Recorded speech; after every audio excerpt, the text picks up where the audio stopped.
এই দুনিয়ায় কাকে বিশ্বাস করতে চান? কার কাঁধে হাত রেখে আপনি চলতে চান?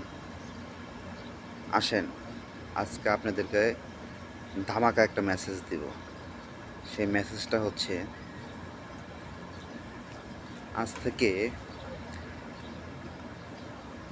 1 বছর আগে যখন আমি সৌদি আরবে আসি, 1 মাসের মধ্যে আমার প্রতি আত্মীয় স্বজন এবং আমার বন্ধু বান্ধব, আমার ফ্রেন্ড সার্কেল যারা আছে সবাই আমার খোঁজ নিত যে আমি কেমন আছি, কী পজিশনে পৌঁছেছি, খানা দানা ঠিক মতো খাচ্ছি কি না।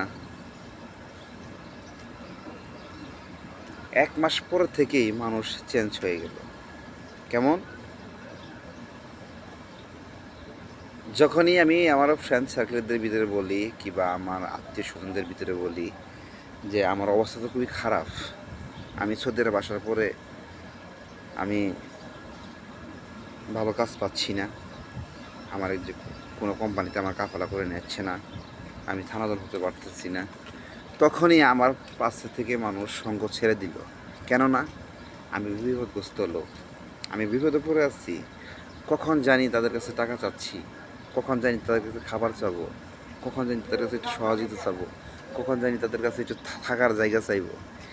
এই বিধায় সৌদি আরবে যারা আমার আত্মীয় স্বজন ছিল, আমার ফ্রেন্ড সার্কেল ছিল, সবাই আমার সঙ্গ ছেড়ে দিতে। আর এই স্বার্থে আমার বাংলাদেশের বন্ধুবান্ধব, আমার আত্মীয় স্বজন, বাবা মা, পাড়া প্রতিবেশী, শ্বশুর শাশুড়ি, এরাও আমার সঙ্গ ছেড়ে দিতে। তাহলে ভেবে দেখেন, একটা মানুষের সফলতা কতটুকু গুরুত্বপূর্ণ একটা জিনিস, কতটুকু ইম্পর্টেন্ট একটা জিনিস। আপনি যদি সফলতা হতে না পারেন, আপনার কোনো বন্ধু বান্ধব, ভাই বেড়াদার, বাবা মা, আত্মীয় স্বজন, কেউ আপনাকে পাত্তা দিবে না, কেউ আপনাকে মূল্যায়ন করবে না। তো এই সমস্ত মেসেজ আমি দিচ্ছি যে আমার কথাগুলো যারা আছেন আমার পুরো দেশের মানুষ জানতে পারে, যারা প্রবাস জীবনে আছেন তারাও আমার কথার সাথে মিলিয়ে দেখবেন। আর আমার জন্য ভাই একটু দোয়া করবেন, আমি যেন সফলতার পথগুলো কারো না কারো দাঁড়াইছেন, আমি আমার লক্ষ্যে ঠিকমতো যেতে পারি।